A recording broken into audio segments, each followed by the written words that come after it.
Singh Thakur, Professor Tan Young, and Shai Javed Bhatt. Ladies and gentlemen, good afternoon. I'm here to talk about Engro Foods, which is basically a subsidiary of a conglomerate called Engro Corporation. The conglomerate is in power sector, it's in fertilizer, it's in food. So like every South Asian company, conglomerate, it's in various businesses unrelated to each other. So what is Engro Food? Engro Food basically was an idea of Engro to go into food because we saw a remarkable opportunity and a lot of space in it. The country itself had basically an opening, has strengths in food. It's a food producing country. So that's why we thought it would be a great place to be. If you see, Engro Foods is one of the larger customers of Tetra Pak. And we have plants in Sakar, Sahiwal, so basically north and south, dairy plant in Sindh. We have ice cream factory in Sahiwal. And basically now we have a North American operation, which we'll talk about. Basically it's a 5-year journey, starting off in 2006 and ending up in 2007. Every year we've gone out and introduced new products, have tried to increase the revenue cycle, and now expand the product line. The product line, if you look at it from right to left, basically those are in milk, those are UHT packed milk. In the center you have juices. This is basically ghee. On the bottom we have ice cream and various flavored milks and tea whitener, and there you have the packaged milk in North America. So Pakistan is the 5th largest milk producing country with a total milk production of 38 billion liters, and out of that what is tradable is about 20 billion liters of milk. The branded milk, which is basically served in UHT, now there's a bit of pasteurization coming in, is about 8%. The reason why you have UHT is because you do not need to have a cold chain for it. So it's easier to sell UHT and maintain quality because you don't have a cold chain in it. And it's about 5% of the total milk universe. Engro Foods, right as of now, has 51% share. Nestle milk is neck and neck, so it keeps going up and down.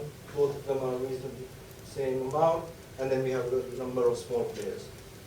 The growth of the UHT market, the UHT universe, is growing by 10% per annum.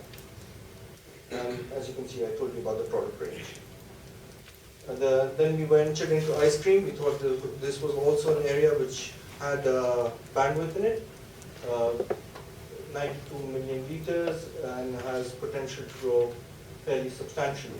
The branded market here is a lot more, 78%, and Engro's market share, we started about 3 years ago, is already 24%. Unilever, of course, is the largest one. Brand growth at 11%. We've got a cold chain rollout of 20,000 freezers in the market universe. Al-Safa is an interesting prospect. This was an acquisition that we did in North America. It's actually a Canadian company, and this sells halal, both meat and packaged food.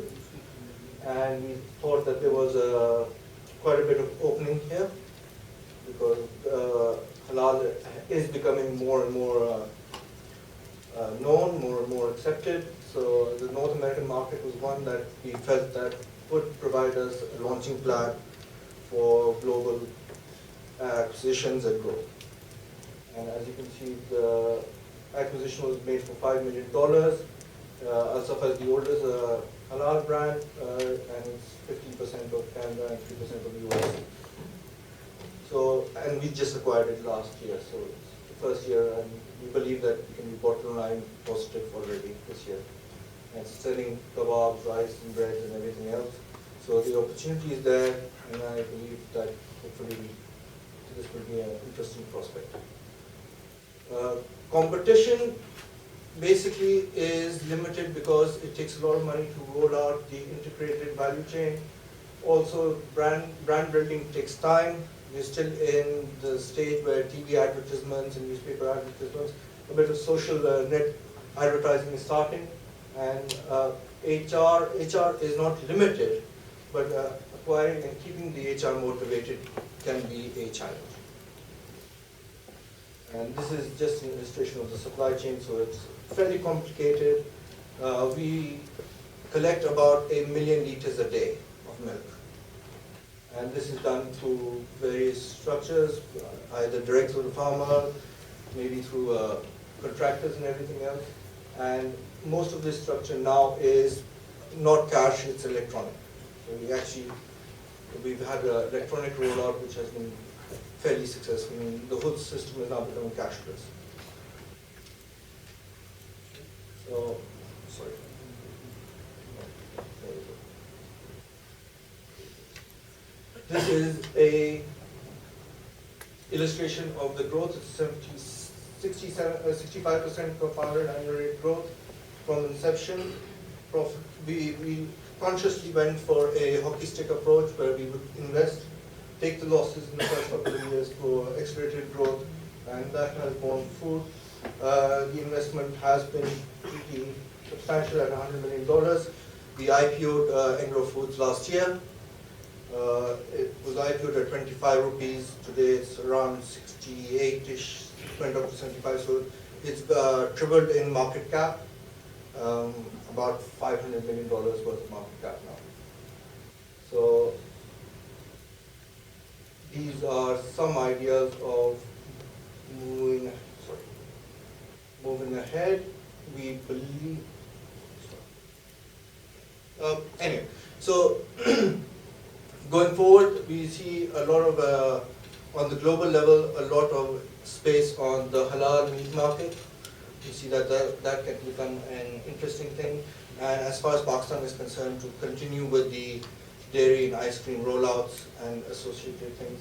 We also got some inroads into rice collection and then selling the rice on a B2B level.